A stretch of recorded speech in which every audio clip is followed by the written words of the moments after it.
Okay. Nakuha niyo ang iyong tubag. Nakuha na ko ang moderator. Ano ang question? Naka-record ni moderator. Okay. Categorical must be categorical.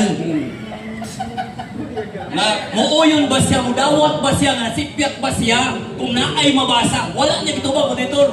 Muuyon ba siya o dili? Mo Okay. ang pangutana. Huwag kayo naging manok siya. Kung hanay ang ato ang paminsan, mahibaluan nato ang tubag nga naay categorical question, naay categorical answer. However, gusto niya madungog sir, uyon o dili. Okay, ang akong tawagin ng tubag, letra por letra ang mabasa, kapitulo, bersikulo, ang gitawin na kung sa'yo ko. Pero kung putot yung basahan, ang gitawin pildi ka. Yes. Challenge na, challenge. Sige. Challenge, sige. Naay qualification Sige. sir. Sige, sige. Ano mo moderator? Panahon na po sa pagpangutana. Yes. Panahon niya sa pagtubag. Correct.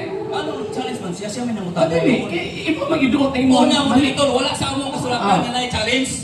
Pagtubag lang siya. Okay. Ang iya dili na siya challenge sa imuha directly, kundi it's an answer to your question as a qualification sa iyahang tubag sa imuhang categorical question. So nag-answer siya categorically pero iyang i-qualify. So, kung dili ka kadawat ana, labay sa imuhang question sa iya.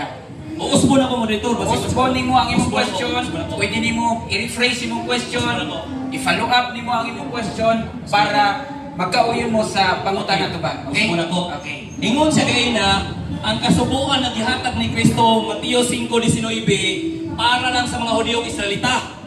Karon ingon ko siya kung na ako'y mabasa na way labot dili lang Hudyo Israelita, pati sa mga Hintil.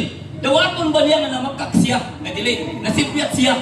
Maura man na, yes or no. Diyan lang siya mukha ni. As a moderator, nadungog na ko yung tubag Yes or no? sa imong categorical question. Ni answer na siya. Oo. Oo. Lain po kayo magsigibod tag kuan, magsigitag balik-balik sa tubag. Murag sa ako ang nadungog, 3 times na gitubag ni sir ang imong question. Okay? So, next question na lang ta. Okay, next question. Sumala sa inyo ang kasulatan sa Biblia na ay niyan obstat